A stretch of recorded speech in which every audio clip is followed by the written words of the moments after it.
Rumah tangga ini 50% biologis, 50%-nya biologis. Sisanya kegiatan yang lain.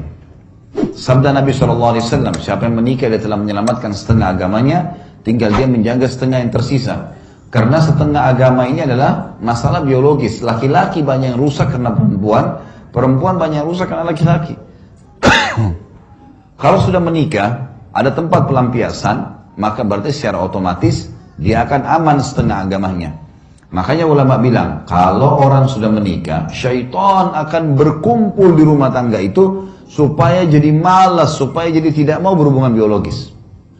Istrinya sama suaminya sudah sikat gigi, sudah wangi, sudah pakai baju bagus, nggak mau disentuh, nggak mau berhubungan. Tapi kalau dia berhubungan haram di luar sana, biar juga pacarnya nggak sikat gigi, dia mau ciuman.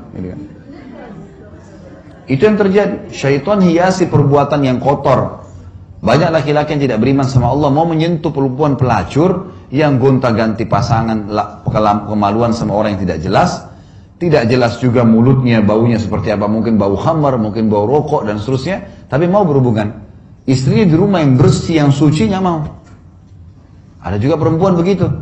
Sama suaminya bosan, jenuh. Tapi kalau sama laki-laki lain, hanya sedikit saja dipanggil sayang. Oh ini laki-laki perhatian nih. Kalau suami saya nggak pernah bilang sayang gitu. Padahal mungkin suaminya sudah 700 kali ucapkan itu kan. Gitu.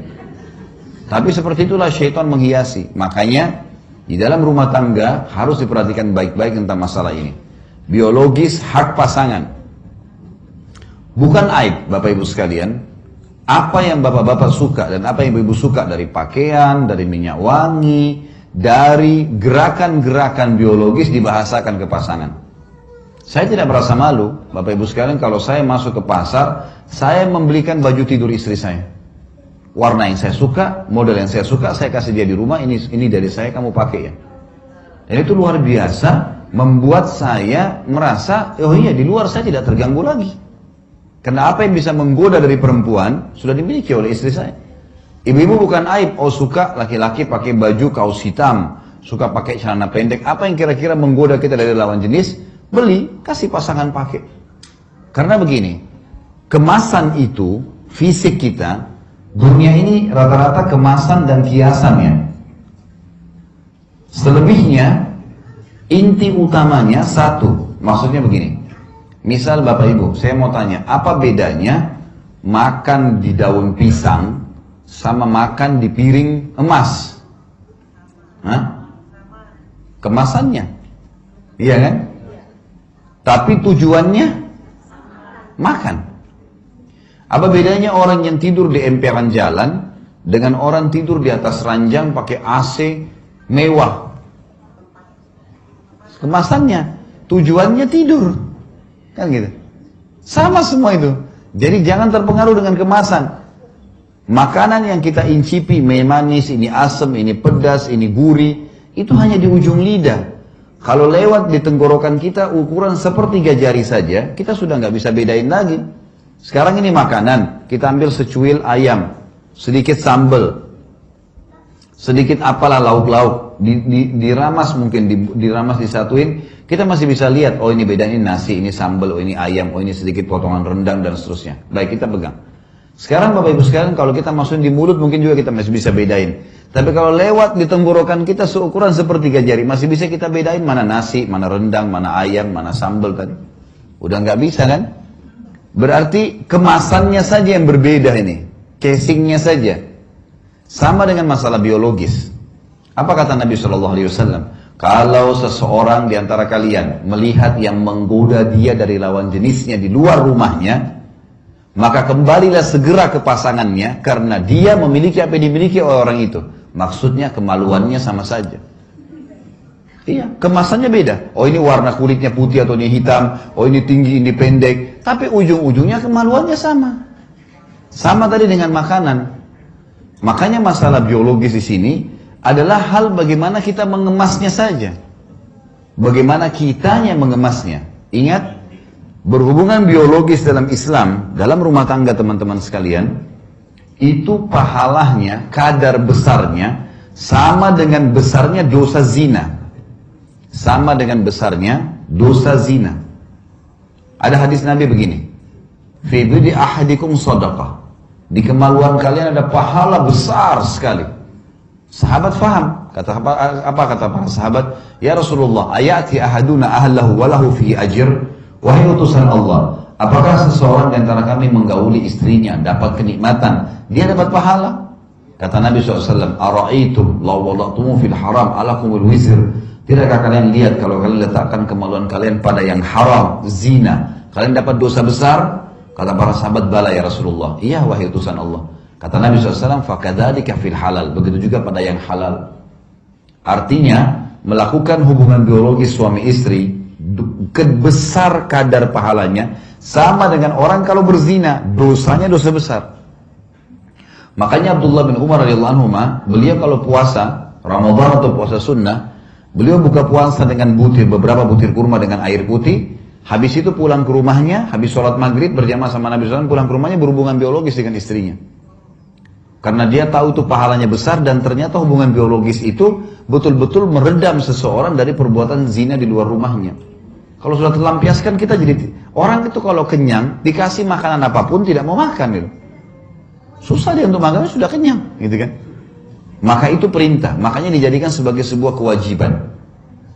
Bapak-bapak harus hati-hati karena ibu-ibu ini suka dengan kejutan. Jadi kalau misalnya ibu-ibu ini sukanya kalau sudah dandan pakai baju bersih, dia mau suaminya tiba-tiba mengerti keadaan dia, suka mau didatangin langsung. Jadi jangan pulang kerja, tiba-tiba taruh tas, mana makanan? Saya capek, saya ngantuk, tidur. Istrinya sudah dandan tuh. Itu sudah cukup perang, gitu kan. Oh ini istri suami saya nggak perhatian, orangnya nggak romantis, orangnya nggak ini. Padahal karena tidak mengerti saja. Kalau pulang ke rumah, sudah ada lipstik di bibir, sudah minyak wangi, sudah pakai baju, letakin tas, layani dulu. Karena itu tujuannya. Dia mungkin tidak mau ucapkan. Jadi harus pengertian. Dan itu hak istri. Melayani biologis. Masuk dalam masalah ini adalah berhias. Tapi dengan cara laki-laki. Abdullah bin Umar mengatakan radhiyallahu anhuma, Abdullah bin Abbas, beliau mengatakan, aku suka berhias untuk istriku, sebagaimana aku suka dia berhias untukku. Karena Allah berfirman, walahunna mithlu ladzi alaihinna bil ma'ruf, dan para istri memiliki hak yang seimbang dengan kewajibannya. Maka Abdullah bin Abbas memberikan pelajaran kepada kita, dia akan pakai minyak wangi yang istrinya suka.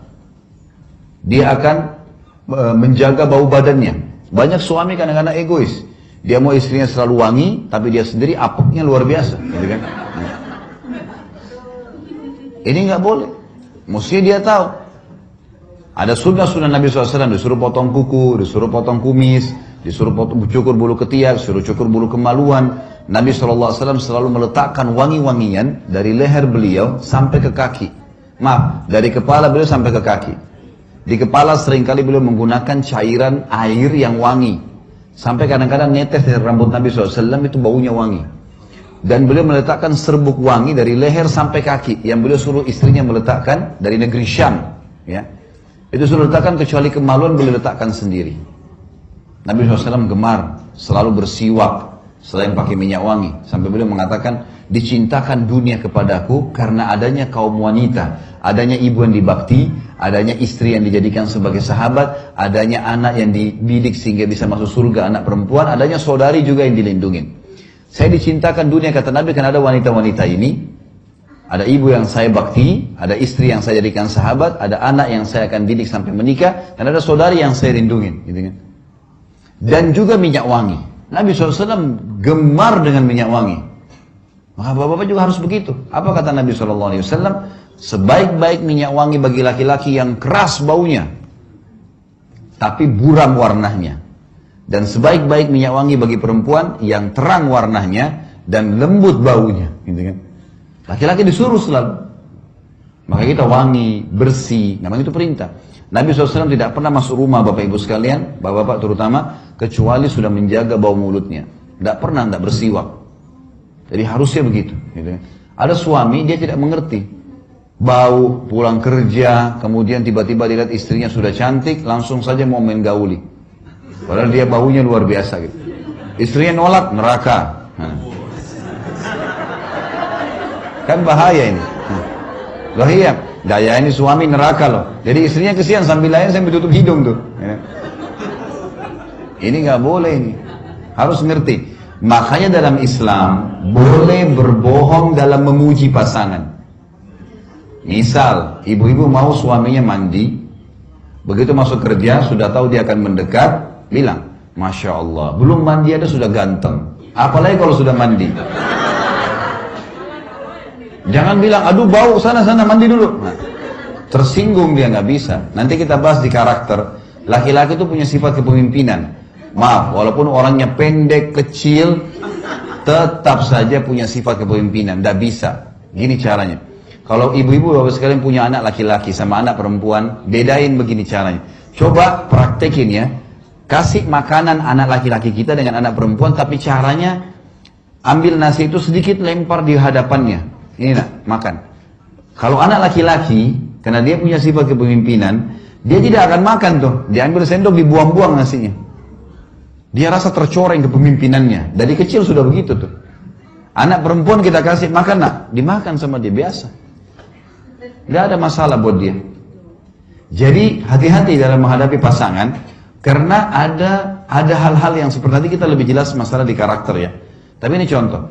Sama juga suami begitu, dia pulang rumah, istrinya lagi cuci baju, keringatan, gitu kan. Sama dia bisa bahasakan, Masya Allah, belum mandi sudah cantiknya begini. Apalagi kalau sudah mandi, nanti lari ambil handuk tuh, kan? Dia mandi sendiri nanti.